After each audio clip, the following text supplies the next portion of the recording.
Boa tarde e bem-vindos de novo ao canal do Instituto Plínio Correa de Oliveira. Estamos falando da teologia da libertação e esta hoje seria a 15ª aula sobre a teologia da libertação. A última vez eu tinha dito que iria tratar das novas versões, das versões mais modernas da teologia da libertação. Mas tem um ponto que a gente tem que tratar antes. A teologia da libertação foi condenada pela Igreja, sim ou não?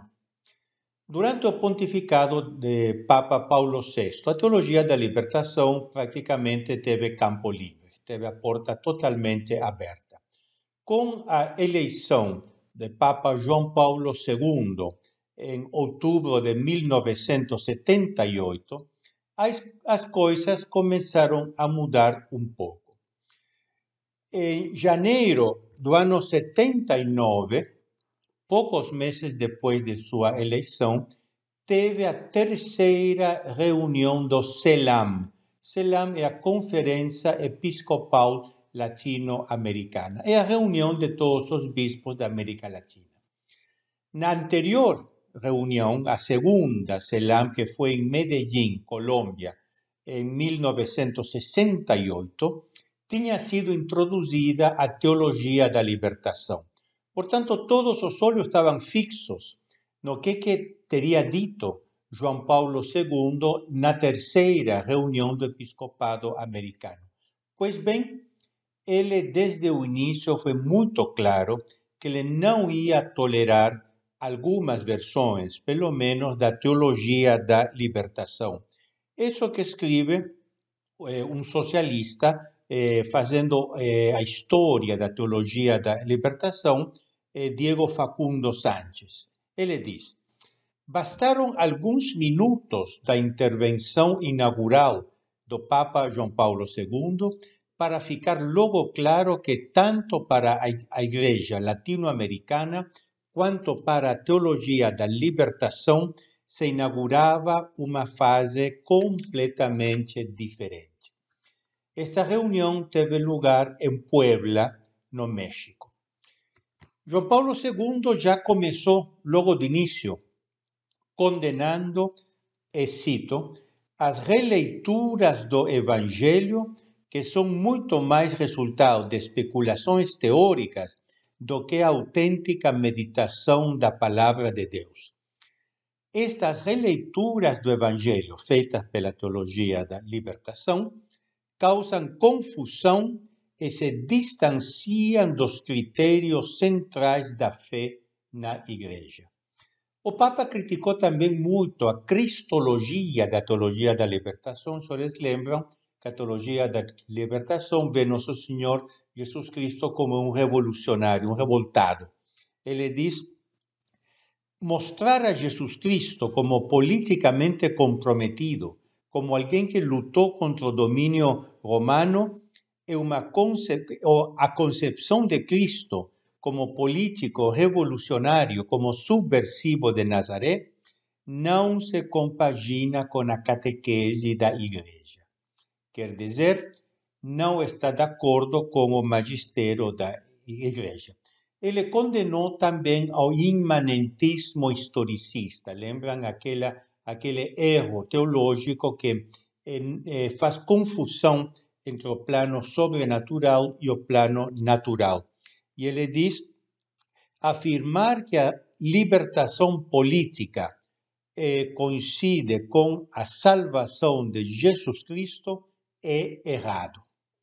Portanto, foi uma crítica bastante forte. Infelizmente, o documento final da Conferência de Puebla foi editado pelas próprias conferências episcopais latino-americanas, com notas de pé de página, notas de rodapé, que enfatizavam os aspectos duvidosos e os aspectos escorregadios do texto, enquanto punham na surdina os aspectos bons. Portanto, em larga medida, o documento não teve o impacto que teria querido Papa João Paulo II, mas foi evidente que o ambiente começou a mudar. Agosto de 1964, o Vaticano, a Congregação para a Doutrina da Fé, num documento assinado pelo próprio Papa, lançou a instrução pastoral Libertatis Nuncios sobre alguns aspectos da teologia da libertação. Este documento constitui uma condenação explícita de muitos aspectos da teologia da libertação. Por exemplo, a ideia que a libertação é, antes de tudo e principalmente, a libertação da escravidão do pecado. Portanto, a libertação principal não é a política, não é a social, é a libertação religiosa e espiritual. Depois, o documento do Vaticano, assinado pelo cardeal Ratzinger, futuro Papa Bento XVI, é lido e, como se diz, contra-assinado pelo Papa João Paulo II, diz que o comunismo é a vergonha do nosso tempo. O comunismo é o que queriam, o que querem os teólogos da libertação, é a vergonha de nosso tempo. O núcleo ideológico da teologia da libertação é tomado do marxismo, uma concepção totalizante que não se pode aceitar na fé. Não se pode, todo esse uso do marxismo, etc. Depois, critica muito fortemente a hermenêutica, a interpretação dos textos, que a teologia da libertação faz das Sagradas Escrituras, que conduz a uma releitura essencialmente política. Eu poderia ir adiante citando trechos desta instrução pastoral Libertatis Nuncios sobre a teologia da libertação. Esta instrução foi tida como uma condenação, e o foi. Mas foi uma condenação parcial, foi uma condenação de alguns aspectos da teologia da libertação. O professor Plínio Correa de Oliveira, nessa época, escreveu um artigo na Folha de São Paulo que se chamava A Mangueira, o Desejo e o Dever. E ele diz, ele chamou a instrução do Vaticano um jato de água fresca e benfazeja de uma mangueira de bombeiros. Mas depois ele diz, julgo que uma só mangueira não apaga o incêndio. Esperemos que venham outros jatos d'água. Infelizmente, estes jatos d'água não chegaram. Então, o próprio professor Plínio Correa de Oliveira comentou, uma batente da porta foi fechada, a outra, infelizmente, foi deixada aberta. Tanto mais que, pouco depois, o próprio Vaticano publicou a instrução pastoral Libertatis Conscientia, que era também sobre a teologia da libertação e teria que completar a instrução Libertatis Nuncios. Infelizmente, já o tom da Libertatis Conscientia é muito diferente, é muito mais dialogante, muito mais tolerante, muito mais, como se diz em italiano, possibilista, quer dizer, deixa aberta a possibilidade de aceitar alguns ou muitos aspectos da teologia da libertação. Tanto mais que Papa João Paulo II mandou depois uma carta à CNBB, ao Episcopado Brasileiro, na qual carta, isto é o 9 de abril de 1986, e nesta carta o Papa diz, a teologia da libertação não é apenas oportuna, mas útil e necessária. Mas ela tem que se inserir no esteio, na tradição dos grandes doutores da Igreja. Evidentemente, João Paulo II estava falando de uma certa teologia da libertação em consoante com a tradição teológica da Igreja. Mas, infelizmente, esta frase e esta carta permitiu toda a série de manipulações, tal que a gente pode dizer a teologia da libertação foi condenada pela Igreja, mas, infelizmente, em modo apenas parcial.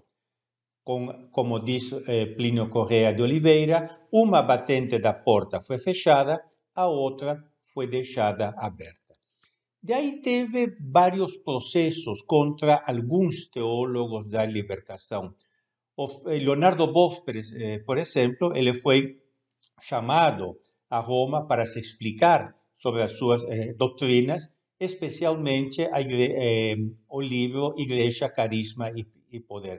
Pois bem, ele se apresentou em Roma acompanhado de dois cardeais, Dom Aloísio Loscheider, de Fortaleza, e Dom Paulo Evaristo Arns, de São Paulo. Estes dois cardeais disseram, chegando a Roma, somos nós os responsáveis pelos pecados de Leonardo Boff. O jornal O Estado de São Paulo, todo mundo conhece, escreveu nessa época: a presença dos cardeais Arns e Loscheider pesou muito nos escalões superiores do Vaticano, a fim de que o inicial interrogatório se tornasse uma conversa cordial. Bom, moral da história, o Leonardo Boff foi condenado a um ano de silêncio, é um ano que ele não pôde dar conferência. Depois passou esse ano e, como se diz, todo como dantes no quartel de Abrantes, quer dizer, todo ficou na mesma. Portanto, não houve uma condenação do Leonardo Boff. Pouco depois, Leonardo Boff deixou a ordem franciscana, ele era franciscano.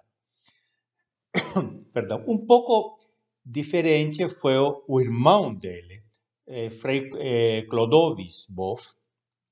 Clodovis Boff, pelo contrário, escreveu um longo artigo na REB, na Revista Eclesiástica Brasileira, no qual artigo ele se distanciou muito da teologia da libertação e se distanciou do irmão. Ele diz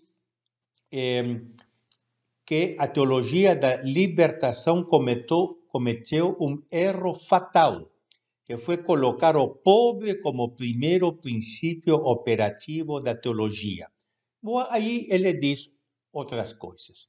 Mas, em todo caso, eu queria mencionar isto, que Clodovis Boff, irmão do Leonardo, com este artigo, ele realmente se distanciou muito, ao menos dessas formas iniciais mais radicais da teologia da libertação. Houve um caso similar com o padre Gustavo Gutiérrez, o fundador da teologia da libertação.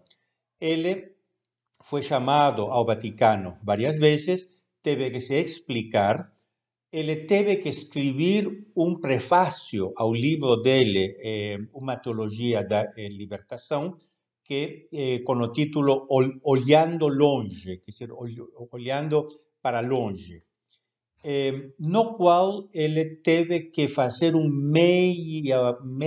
meia-culpa a meias. Ele se teve que retratar de alguns excessos que ele tinha dito, teve que matizar outras afirmações que ele tinha dito, mas, a fim de contas, a coisa também ficou na mesma. E o livro dele, Uma Teologia da Libertação, agora tem que sair por ordem do Vaticano com esse prefácio, mas o livro é igualzinho, não mudou nada. Portanto, aqui chegamos ao pontificado do Papa Francisco. Bom, perdão, junto com isso, Papa João Paulo II começou a nomear bispos latino-americanos não mais alinhados com a teologia da libertação. Não digo bispos conservadores, bispos tradicionalistas, mas pelo menos não progressistas. Com isso, o equilíbrio entre conservadores e progressistas começou a mudar para bem. Chega ao pontificado de Papa Francisco e, como contei na primeira aula, ele chamou ao Vaticano não só o padre Gustavo Gutiérrez, mas vários outros teólogos da libertação, tanto que o porta-voz do Vaticano, padre Lombardi, diz: a teologia da libertação passou a fazer parte da Igreja. Papa Francisco é, sobretudo, muito chegado ao Leonardo Boff, que ajudou até a escrever a encíclica Laudato Si. Portanto, a teologia da libertação voltou a vir à tona até no Vaticano. Aqui na Itália, eles dizem que foi sdoganates. Dogana é alfândega. A teologia da libertação foi tirada da alfândega, foi tirada dessa situação de semi-condenação e foi de novo apresentada como parte da vida cotidiana da Igreja. E esta é a situação atual. Queridos amigos, na próxima aula a gente vai tratar sobre as versões mais modernas da teologia da libertação. Voltem sempre a este canal do Instituto Plínio Corrêa de Oliveira e até logo.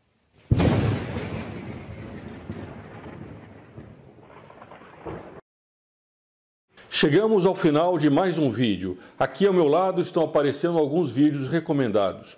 Assista esses vídeos e não se esqueça, aqui embaixo há o botão de inscrição. Faça parte dessa reação pelo Brasil.